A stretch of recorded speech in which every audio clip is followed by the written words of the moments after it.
കിഴക്കേയാക്കര NSS കരയോഗത്തിന്റെ വാർഷിക പൊതുയോഗം നടത്തി.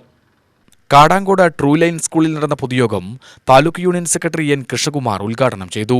സാമൂഹ്യ ബന്ധങ്ങൾ നഷ്ടപ്പെട്ടുകൊണ്ട് നമ്മുടെ കുട്ടികൾ കോളേജുകളിലേക്കൊക്കെ എത്തുമ്പോൾ അവിടെ കിട്ടുന്ന അല്പം സ്നേഹം കിട്ടുമ്പോൾ, തെറ്റായ സ്നേഹം കിട്ടുമ്പോൾ അതിലേക്ക് ചാടിപ്പോകുന്ന കുട്ടികളായി നമ്മുടെ കുട്ടികൾ മാറുകയാണ്. മയക്കുമരുന്നിന്റെ ഉപയോഗം, മിഠായിയിലൂടെ അങ്ങനെ തുടർച്ചയായി മയക്കുമരുന്നിന്റെ ഹബ്ബായി ഈ കേരളം ഇന്ന് മാറിക്കൊണ്ടിരിക്കുകയാണ്. നമുക്ക് അച്ഛനും അമ്മയ്ക്ക് ശ്രദ്ധിക്കാൻ നേരമില്ല. ജോലി കഴിഞ്ഞ് വന്നാൽ, വീട്ടിലെ പണി കഴിഞ്ഞാൽ മൊബൈലിന്റെ മുന്നിൽ നമ്മളിരിക്കും. നമ്മുടെ കുഞ്ഞുങ്ങൾ എന്താ ചെയ്യുന്നതെന്ന് ചിന്തിക്കാനുള്ള നേരമില്ലാത്ത ഒരു കാലഘട്ടത്തിലൂടെ, സാത്താന്റെ കാലഘട്ടത്തിലൂടെ, ലൂസിഫറിന്റെ കാലഘട്ടത്തിലൂടെ ഇന്ന് നമ്മൾ പോയിക്കൊണ്ടിരിക്കുകയാണ്. ഇത് തരണം ചെയ്യുവാനായിട്ട് നായർ സർവീസ് സൊസൈറ്റി വ്യത്യസ്തങ്ങളായ പ്രവർത്തനങ്ങൾ നടത്തിക്കൊണ്ട് മുന്നോട്ട് വന്നിരിക്കുകയാണ്.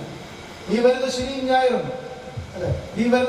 ഞായറും ദിവസങ്ങളിൽ ധോണി വീഡ്സ് കോളേജിൽ വെച്ച് 9ാം ക്ലാസ്, 10ാം ക്ലാസ്, 11ാം ക്ലാസ്, 12ാം ക്ലാസ് വരെയുള്ള കുട്ടികൾക്ക് 2 ദിവസത്തെ സഹവാസ ക്യാമ്പ് പാലക്കാട് താലൂക്കിൽ നടത്തുകയാണ്.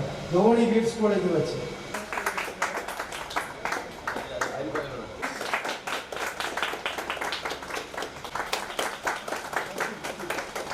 അവാർഡ് സ്വീകരിക്കുന്നത്. കൺഗ്രാജുലേഷൻസ്. അഡ്വക്കേറ്റ് മോഹൻദാസ് പാലാട്ട് അധ്യക്ഷനായി. MS രാധാകൃഷ്ണൻ സ്വാഗതം പറഞ്ഞ പരിപാടിയിൽ പുതിയ ഭാരവാഹികളുടെ തിരഞ്ഞെടുപ്പും നടന്നു. അഡ്വക്കേറ്റ് മോഹൻദാസ് പാലാട്ട് പ്രസിഡന്റായും സഞ്ജയ് കുമാർ സെക്രട്ടറിയായും തിരഞ്ഞെടുക്കപ്പെട്ടു.